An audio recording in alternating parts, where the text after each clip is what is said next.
ओम श्री गुरु सत्ताई नमः। सभी को प्रणाम। आइए समस्याओं का समाधान ऋषि चिंतन से का क्रम आगे बढ़ाते हैं। प्रश्न: परिवार में बच्चों के साथ व्यवहार करते समय किस बात का ध्यान रखना चाहिए? उत्तर: बच्चों के साथ व्यवहार करते समय एक आंख प्यार की, एक आंख सुधार की रखनी चाहिए। इसी आधार पर उनमें उत्साह बना रहता है और सुधार का उपक्रम चलता रहता है।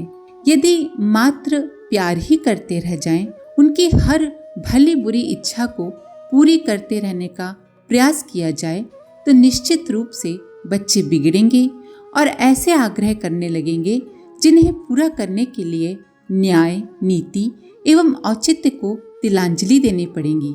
इसके साथ बच्चे को अपने आने वाले जीवन में भी बहुत परेशानी होगी।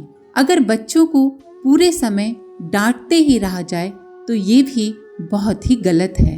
बच्चे बड़ों का अनुसरण करते हैं, जैसा वो देखते हैं बड़ों को करता हुआ वैसा ही वो खुद भी करते हैं। इसीलिए अगर बच्चों को अच्छे संस्कार देना हो तो पहले हमें खुद को संस्कारवान बनाना पड़ेगा। प्रश्न: हमारे बच्चे आलसी और अकर्मण्य न बने, इसके लिए क्या किया जाना चाहिए? उत्तर: यदि हम चाहते हैं कि हमारे बच्चे आलसी और अकर्मण्य न बने तो हमें उनके सामने श्रमशीलता एवं कार्य संलग्नता का उदाहरण प्रस्तुत करना चाहिए और अपनी ही भांति उन्हें किसी न किसी काम में लगे रहने की दिनचर्या बना देनी चाहिए। व्यवस्था ऐसी करनी चाहिए कि बच्चा खिन्न भी न हो और बताए हुए काम को मनोरंजन समझ के अच्छे से कर पाए। यदि उसका मन न लगता हो तो किसी दूसरे प्रकार से हेरफेर कर देना चाहिए।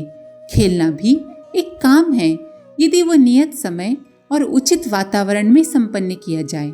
खेलों में जहाँ मनोरंजन के लिए स्थान रहे, वहाँ बुद्धि के विकास के लिए और सामाजिक तौर तरीके सीखने की भी गुंजाइश रहनी चाहिए। घर के कई उपयोगी कामों में बच्चों को लगाए रहने और साथ ही उनका मनोरंजन होते रहने की अपनी परिस्थितियों के अनुरूप व्यवस्था कोई भी बुद्धिमान व्यक्ति आसानी से बना सकता है। इस तरह बच्चों को घर के काम करने की भी आदत पड़ जाएगी, सबके साथ मिलकर काम करने की आदत पड़ेगी और उनका समय भी बेकार की बातों में बर्बाद नहीं होगा। समय को व्यर्थ न जाने देना और उसे किसी न किसी उपयोगी कार्य में निरंतर लगाए रहने की आदत मानव जीवन की सबसे बड़ी श्रेष्ठता एवं विशेषता है। जिसने अपने बच्चों को ये आदत सिखा दी, उसने उनके लिए अपार संपत्ति उत्तराधिकार में छोड़ने की अपेक्षा कहीं अधिक उपकार किया है, ये मानना चाहिए। प्रश्न: गुस्सा और जिद करने की आदत अधिकतर बच्चों में पाई जाती है, इन्हें दूर करने के लिए क्या उपाय करें? उत्तर: इन समस्याओं का हल खोजने से पूर्व ये देख लेना आवश्यक है कि ये कमजोरियां कहीं माता पिता में तो नहीं हैं। यदि ये दोष अभिभावकों में हो, घर के बड़ों में हो, तो पहले अपने को सुधार कर बच्चों के सामने आदर्श उपस्थित करना चाहिए और उसके बाद बच्चों की आदत सुधारना चाहिए। वैसे भी बच्चे बड़ों को जो करता देखते हैं उसी का वो अनुसरण करते हैं। देखा गया है कि माता पिता में कोई दोष थोड़ा सा हो तो बच्चों में वो ज्यादा और भयंकर रूप में भी हो जाता है। वहाँ विवेकपूर्ण नियंत्रण किया जाना आवश्यक हो जाता है। जैसे किसी बच्चे को बुरी तरह गुस्सा करने की आदत है और वो आदत उसकी माँ या पिता में स्वाभाविक रूप से है, तो उन्हें चाहिए कि वे बच्चों के सुधार का प्रयास करते हुए उनके सामने कम से कम क्रोध करें। साथ ही वे बच्चे को ये भी बताएं कि ये जो उनकी भी आदत है वो आदत सही नहीं है, वो गलत है और इसको सुधारना चाहिए। जिद के रूप में क्रोध की मात्रा कमोवेश सभी बच्चों में देखने को मिलती है। प्रारंभ में वो अपने ढंग से मांगने के रूप में ही होती है, परंतु जैसे ही बच्चे को प्रोत्साहन मिलता है वो क्रोध का रूप धारण कर लेती है।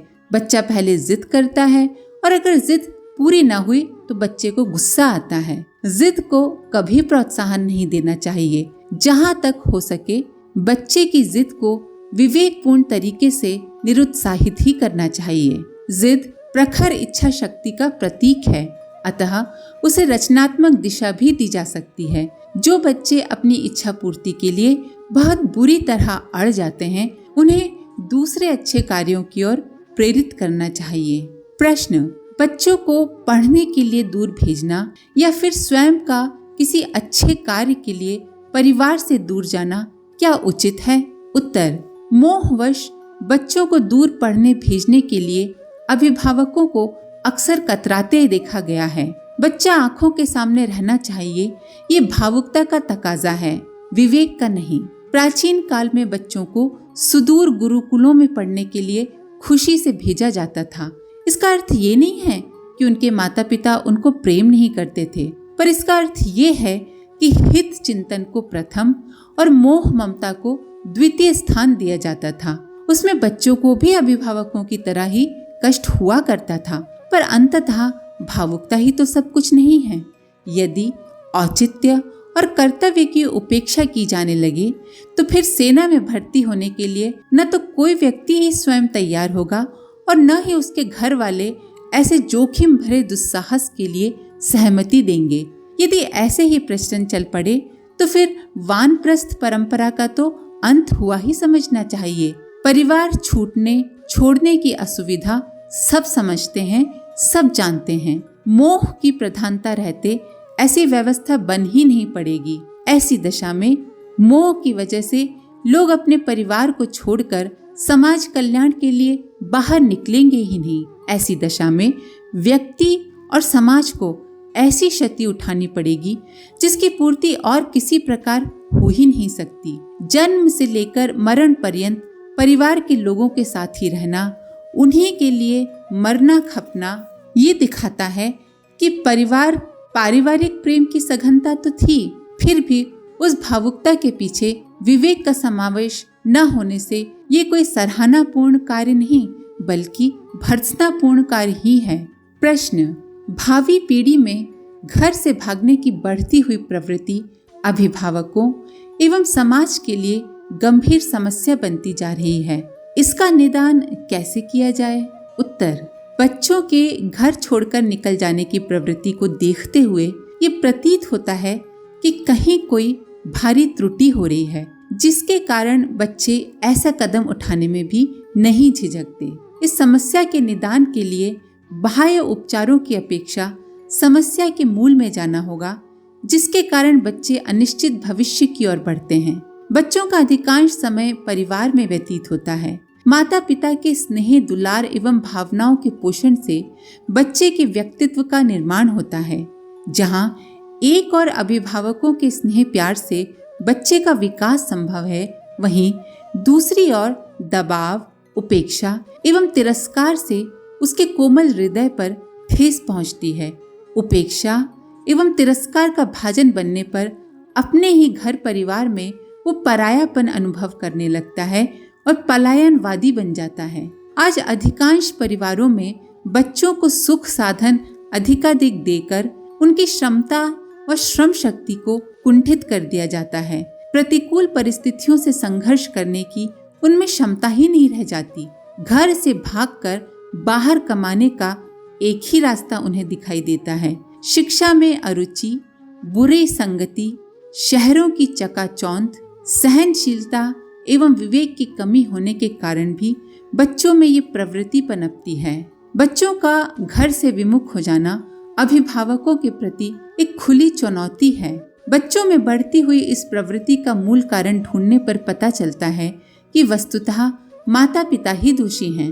बच्चों के प्रति कर्तव्यों और दायित्वों का भली प्रकार निर्वाह न करने से ही ऐसी स्थिति का सामना करना पड़ता है। हो सकता है कि आप अपने बच्चे को भरपूर प्रेम दे रहे हैं, पर यह भी संभव है कि भरपूर प्रेम तो दे रहे हैं पर अच्छे संस्कार नहीं दे पा रहे हैं, बल्कि आपके लाड़ प्यार ने उन्हें बिगाड़ दिया है।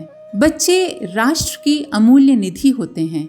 इस प्रवृत्ति को रोकने के लिए माता पिता से लेकर समाज के अग्रणी नेतृत्व करने वाले व्यक्ति एवं शिक्षा शास्त्री बच्चों की इच्छाओं, अपेक्षाओं एवं रुचि पर ध्यान दें। तदनुरूप साधन उपलब्ध करें। बच्चों को स्नेह सद्भाव से वंचित न रखें, उनमें अच्छे संस्कार डालें, उनमें राष्ट्र प्रेम की भावना जागृत करें, उनकी गतिविधियों पर बराबर ध्यान रखें, उनमें श्रमशीलता का अभ्यास डालें, तभी इस बढ़ती हुई प्रवृत्ति को रोका जाना संभव है। आज के लिए इतना ही। अपने विचार कमेंट बॉक्स में जरूर लिखें। आप सभी का धन्यवाद। ओम शांति।